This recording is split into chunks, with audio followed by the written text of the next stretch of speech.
మన దేశ ప్రధానమంత్రి నరేంద్ర మోదీ గారు, ప్రపంచ కుబేరుడు అయిన ఎలాన్ మస్క్ అండ్ అలాగే అమెరికా అధ్యక్షుడైన డొనాల్డ్ ట్రంప్, ఈ ముగ్గురు ఒక స్టైల్లో వాళ్ళ చేతిని ఉంచారు. ఇంకా ఎంతో మంది celebrities, movie stars, business leaders, politicians ఇలానే పెడతారు.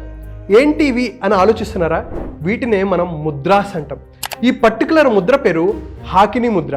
సో ఎలా చేయాలంటే జస్ట్ మన ఫింగర్ టిప్స్ని ఇలా టచ్ చేయటం వల్ల మన energy, concentration, mental clarity, inner wisdom పెరుగుతాయి. ఎప్పుడైతే మనం ఇలా పెట్టినప్పుడు రెగ్యులర్గా ప్రాక్టీస్ చేస్తే మన బ్రెయిన్లో రైట్ హిమస్పియర్, లెఫ్ట్ హిమస్పియర్ ఈ రెండు కోఆర్డినేషన్ అద్భుతంగా పెరిగి ఫోకస్, కాన్సన్ట్రేషన్ అండ్ క్లారిటీ పెరుగుతుంది. సో దీని గురించి నేను డీటెయిల్ వీడియో చేశాను. మీరు లైఫ్లో అనుకున్న లక్ష్యాలు సాధించడం కోసం నా తరపు నుంచి ఒక 2 hours free mindful millionaire master class నేను కండక్ట్ చేస్తున్నాను. హెల్త్ పరంగా, వెల్త్ పరంగా, రిలేషన్షిప్ పరంగా, కెరీర్ పరంగా, బిజినెస్ పరంగా మీరు గ్రోత్ సాధించాలనుకుంటున్నా, మీరు అనుకున్న డ్రీమ్స్ని సాధించుకోవాలనుకున్నా, స్ట్రెస్ ఫ్రీ లైఫ్ని అనుభవించాలనుకున్నా, ఆనందంగా ఉండాలనుకున్నా, సో ఈ మాస్టర్ క్లాస్ అటెండ్ అవ్వచ్చు. కింద కనిపిస్తున్న నెంబర్కి కాల్ ఆర్ మెసేజ్ చేసి మీరు రిజిస్టర్ చేసుకోవచ్చు.